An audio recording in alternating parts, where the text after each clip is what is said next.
Welcome back to channel. আর এখন আমরা আছি আপার ফাগু টি গার্ডেন।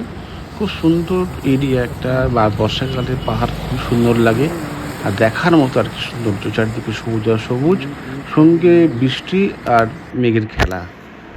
আর এখন আমরা চলে এসেছি গরুবাথান যে পিকনিক স্পট আছে তার ঠিক উল্টো দিকে যাচ্ছি আমরা একটু, যে গ্রামটা ঘোরাঘুরি করতে। দেন তারপরে চলে যাব আমরা আবার ব্যাক টু শিলিগুড়ি। আর আমার সামনে ডান দিকে আছে টাইটানিক ভিউ পয়েন্ট। এখানকার মধ্যে সবাই খুব ফেমাস ভিউ পয়েন্ট, যেহেতু বর্ষাকালে খুব স্লিপারি, আর ওই কারণে আমরা আর ট্রাই করলাম না অন্যান্য জায়গাটা দেখার জন্যে। আমরা চলে গেলাম সোজা মোনাস্ট্রির দিকে আর কি। আর এখানকার গ্রাম খুবই সুন্দর লাগছে দেখতে। আর মানে পাহাড়ি পাহাড়ি বাড়ি, পাহাড়ি রাস্তা, মানে একটা আলাদা অনুভূতি আর কি, খুবই ভালো লাগে দেখতে। ভিডিওটা ভালো লাগলে অবশ্যই লাইক করো, কমেন্ট করো, আর শেয়ার করে দিও, সাবস্ক্রাইব করে দিও।